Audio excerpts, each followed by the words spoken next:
berkecimpung di dalam muzik ataupun seni muzik ini hampir lebih kurang 8 tahun.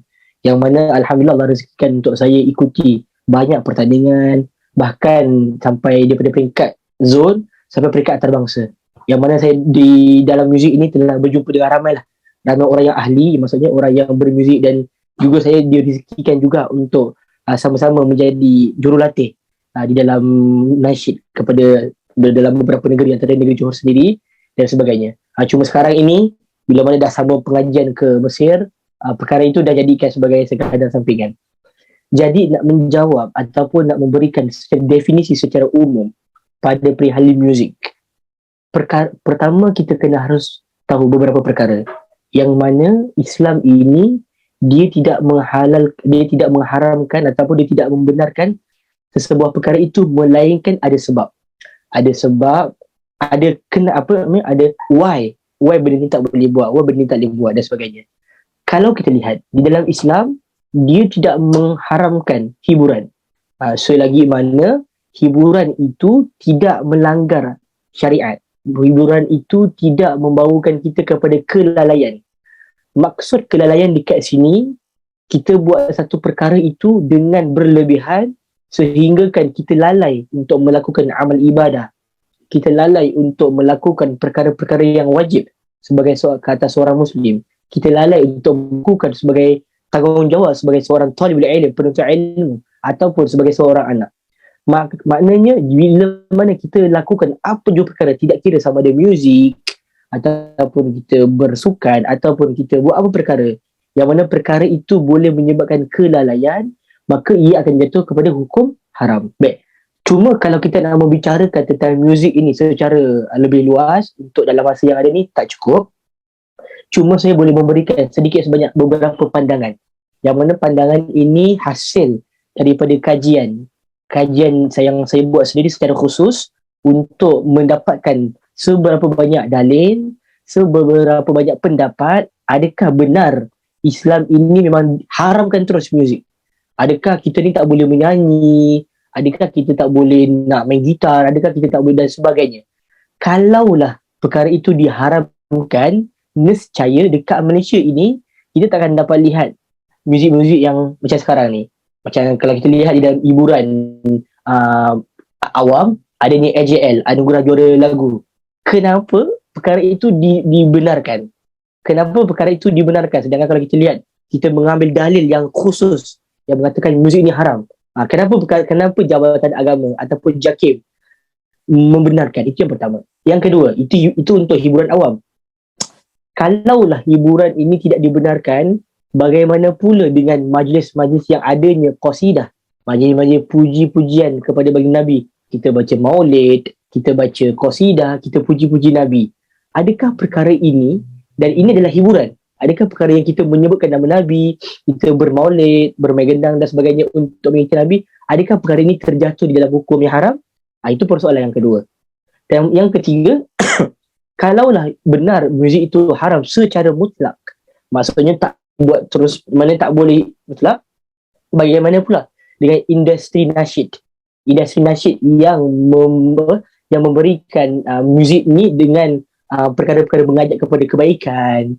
Jadi solusi untuk kepada tiga jawapan ini, pertama, di dalam Islam kita ini sebagai seorang insan, sebagai seorang hamba Allah, tidak lain dan tidak bukan untuk kita melakukan dakwah. Di dalam Islam, untuk kita menyampaikan dakwah ini ataupun kita mengatakan sebagai jalan untuk mengajak kepada orang kepada kebaikan ini terlalu banyak. Dan di antara salah satunya dakwah yang paling besar, iaitu dengan mengajarkan ilmu dan sebagainya. Dan di antara cabangan dakwah yang lain dengan melalui muzik. Baik. Jadi saya bawakan sedikit sebanyak yang telah saya buat pendapat dan sedikit sebanyak mengenai muzik, yang mengatakan adakah muzik ni haram? Tak boleh, kita tak boleh nyanyi, kita tak boleh ni, tak boleh. Sabar. Para ulama tidak akan memberikan sebuah hukum itu, melainkan mereka telah mengkaji. Mereka telah melihat kepada dalil-dalil nas, sama ada ia daripada dalil nas Al-Quran, sama ada ia daripada dalil nas As-Sunnah, hadis Nabi SAW, ijma' dan juga qiyas. Jadi secara ringkas, kalaulah kita lihat dekat sini, saya membawakan seorang ulama iaitu namanya Al-Imam Abu Bakar Ibnu Al-Arabi rahimallahu ta'ala, yang mana beliau menyebutkan ketika itu ada hadis-hadis yang mengatakan bahawasanya ada pengharaman muzik secara mutlak. Akan tetapi Al-Imam Abu Bakar Ibnu Arabi rahimallahu ta'ala mengatakan bahawasanya hadis-hadis yang kebanyakan yang mengatakan muzik itu haram secara mutlak, ianya adalah hadis yang tidak terlalu kuat untuk dijadikan sebagai hujah. Sebab apa? Perawi, iaitu orang yang meriwayatkan hadis itu, keadaan diri dia, keadaan hal diri dia tu ada padanya seakan tidak siqah. Maksudnya siqah itu ada yang tidak jujur. Itu yang pertama. Kemudian saya bawakan di dalam hadis baginda Nabi sallallahu alaihi wasallam daripada Sayyidina Umar Al-Khattab radhiyallahu taala anhu, yang mana baginda Nabi sallallahu alaihi wasallam telah bersabda, innama a'malu binniyat wa innama likulli imri'in ma nawa. Baginda menyebutkan setiap perkara haruslah dimulai dengan niat, dan niat itulah yang akan menentukan amalan seseorang. Contoh saya bagikan secara mudah. Kalaulah seseorang itu dia bernyanyi ataupun seseorang itu mengalunkan muzik dengan niat untuk mengajak orang kepada dakwah, dengan niat nak mengajak orang kepada Allah Subhanahu Wa Taala, dengan niat nak mengajak manusia untuk memuji baginda Nabi sallallahu alaihi wasallam, maka ini adalah niat yang murni, ini adalah niat yang baik. Maka tidak ada salah begitu. Maka ini bukan satu perkara yang salah, bahkan ianya dibenarkan. Cuma akan tetapi bila mana dia berniat, aku nyanyi, aku nak bermuzik untuk tujuan dapatkan kemasyhuran, orang puji dia, orang angkat dia, orang anggap dia macam, suara awak sedap lah, awak main gitar ni padu lah, sedap. Maka niat dia dah salah. Bila mana niat dah salah, inilah menyebabkan adanya berlaku pengharaman ke atas muzik tersebut, dan juga boleh menyebabkan dia lalai.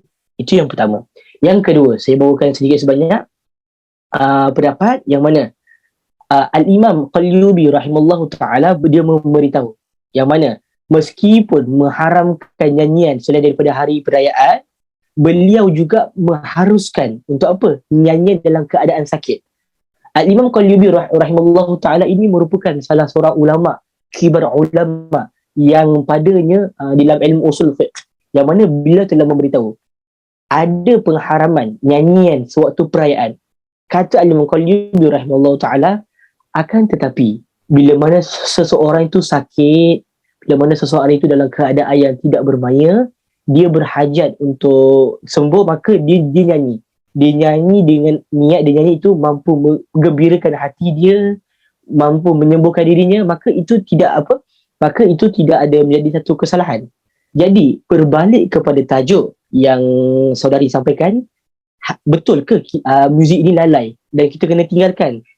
Apa yang boleh saya bagi secara ringkas di sini, tidaklah kita perlu meninggalkan muzik itu secara mutlak, dengan syarat kita kena ikut garis panduan yang para ulama telah memberikan, iaitu haruslah, contoh kalau kita nak nasyid sebagainya, nasyid kepada pihak lelaki tidak boleh berlaku campur di antara lelaki dengan perempuan. Dan bila mana kalau perempuan dia menyanyi, maka kat dalam tu tak boleh golongan yang ajnabi. Orang lelaki tak boleh ada dalam tu, kena elakkan, kena jaga batas-batas pergaulan. Dia jadi masalah bila mana muzik ataupun hiburan ini dilakukan dalam keadaan yang tidak menjaga batas pergaulan. Maksudnya tidak menjaga ikhtilat. Contoh, di dalam satu kawasan atau di dalam satu dewan, kumpulan nasyid perempuan sedang bernyanyi, dalam tu juga ada juga bercampur laki perempuan. Sebab apa? Ada daripada pandangan para ulama mengatakan suara wanita ini aurat. Cuma nak membahaskan suara wanita aurat ini memerlukan satu pendetailan yang khusus, memerlukan satu penyampaian yang lebih dalam. Berbalik pada yang tadi, dia akan menjadi lalai, dia akan menjadi haram bila mana kita tak menjaga garis panduan yang para ulama berikan.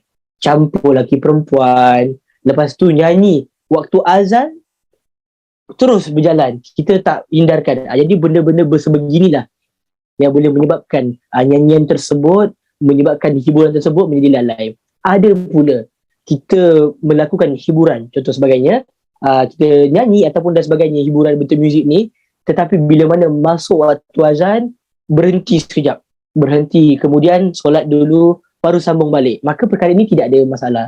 Jadi al-khulasah ataupun kesimpulan daripada apa yang boleh saya sampaikan secara ringkas di sini, pertama, tidaklah Islam ini mengharamkan secara mutlak bagi muzik ini, kerana ada dalil-dalil yang mengharuskan, ada fatwa-fatwa yang mengharuskan, dengan syarat boleh kita berhibur di dalam bentuk muzik, tetapi kena ikut garis panduan dengan para ulama dah berikan. Contohnya, jangan ada yang mabuk-mabuk, jangan ada yang sampai bercampur lagi perempuan, jangan ada mempunyai unsur-unsur yang lucah. Contohnya dalam lirik lagu. Kalaulah seseorang komposer lagu, sebagai seorang komposer lagu, dia membuat lagu, liriknya mengajak kepada cinta Nabi, mengajak kepada ingat Allah, mengajak kepada puji-pujian kepada alam sekitar, maka itu adalah perkara yang baik. Tetapi bila mana komposer lagu, dia buat lirik yang lucah, dia buat lirik yang memuji-muji perempuan secara berlebihan, dan inilah yang akan menyebabkan ia boleh daripada kelalaian macam tu. Jadi sebelum saya memberikan kepada pihak saudari, inilah secara ringkas dan umum apa yang boleh saya perjelaskan berdasarkan dengan apa yang tajuk, dengan kesesuaian tajuk. Yang mana kalau kita nak memberitahu, tak boleh nyanyi, jangan nyanyi, ini akan menyebabkan masyarakat kita akan jumut, maksudnya akan tertutup, dan akan menyebabkan Islam ni susahlah. Sebab apa? Kita hidup di dalam kaum yang berbilang kaum, berbilang agama, berbilang perspektif, berbilang cabaran. Contoh, kalau orang yang bukan Islam, dia nak masuk Islam, bila dia lihat Islam ni kalau dah masuk tak boleh nyanyi, tak boleh tu, sedangkan dia seorang mujahidat, ini akan menyebabkan dia akan lari jauh. Jadi sebagai penutup untuk yang sesi pertama ini, begitulah, kena berhibur ini dengan syarat tidaklah sampai mengganggu kepada perkara-perkara yang lalai seperti solat dan sebagainya. Yang kedua, tidaklah Islam ini mengharamkan muzik secara mutlak, sebab ada dalil dengan syarat ikut garis panduan yang telah ditetapkan oleh para ulama. Assalamualaikum Ustaz. Okey, masalah apa? Saya nak tanya soalan, adakah instrumen yang bertali, contoh macam gitar tu, haram? Okey, baik. Soalan yang baik. Soalan yang sangat baik. Okey. Pertama, ini saya menjawabkan secara umum lah, berdasarkan. Betul. Kalau kita lihat jawapan daripada para ulama, memang sebahagian ulama dalam mazhab Syafi'i itu sendiri mengharamkan muzik-muzik yang bertali, seperti gitar ataupun macam yang bertali lah, berkaitan. Dan perkara ini disebutkan di dalam kitab Kifayatul Akhyar, yang mana kitab ini menjadi antara rujukan juga sebahagian mazhab Syafi'i yang mana kita berpegang. Akan tetapi untuk nak mengatakan dia haram secara mutlak, ada dalil-dalil yang mengharuskan. Contohnya, saya datangkan dekat sini oleh Al-Imam Abdul Ghani An-Nabulusi rahimahullah ta'ala. Dia mengatakan kat sini, setelah meneliti bahawa sesiapa yang setelah meneliti hadis-hadis yang pengharaman alat muzik ini, contohnya untuk apa? Alat muzik yang tidak terlepas, yang dikaitkan dengan arak. Contohnya penyanyi-penyanyi wanita, perkara-perkara dosa dan maksiat. Dan perkara ini kalau kita lihat di dalam kaedah mazhab Syafi'i itu, memang pengharaman muzik ini yang bertali ini memang ada secara mutlak. Tetapi bila mana kita main gitar untuk di dalam macam nasyid yang memuji-muji kepada baginda Nabi SAW, yang memuji-muji kepada ini, maka dekat situ ada satu rukhsah, ada satu keringanan untuk kita dibenarkan. Sebab apa? Kalau ikutkan secara zahir memang tidak dibenarkan. Cuma kat sini saya tambah lagi, Al-Imam Abdul Ghani An-Nabulusi dia memberitahu hadis yang tidak mengikat dengan perkara-perkara itu berstatus kadar yang tidak terlalu berat. Makanya kalau nak mengharamkan itu perlu kepada penelitian yang lebih khusus, macam tu. Jadi al-khulasah bagi jawapan soalan kamu, memang benar di dalam mazhab kita mengharamkan, tetapi ada dalil-dalil yang memberi kelonggaran untuk membenarkan bermain muzik dan gitar, macam tu. Ustaz, soalan saya nak tanya. Okey. Soalan saya berkenaan dengan nasyid wanita pula. Sebab tadi Ustaz kata Okey. nasyid wanita sebab tak salah saya kalau macam nasyid festival nasyid sekolah kan, kebangsaan punya Okey. masih Betul. bercampur juga kan. Jadi macam mana pula tu? Okey. Soalan yang baik. Dan perkara ini pun memang saya dah masuk dalam, saya pun terlibat dalam festival nasyid kebangsaan. Festival nasyid kebangsaan apa semua, benar. Kalau diikutkan secara umum, memanglah kita akan mengatakan tak boleh diadakan festival nasyid khusus untuk wanita. Sebab apa? Dia akan menyebabkan, macam kita cakap lah, suara wanita ni aurat. Tetapi perkara itu nak mengatakan suara wanita itu aurat, bagaimana pula dengan tilawah Al-Quran untuk wanita? Sebab itulah kalau kita lihat fungsi JAKIM, iaitu fungsi mesyuarat fatwa JAKIM Malaysia ini, mereka berbincang sesama mereka. Apa yang dibenarkan, apa yang tak dibenarkan, apa yang boleh, apa yang tak boleh. Begitu juga dengan festival nasyid untuk wanita.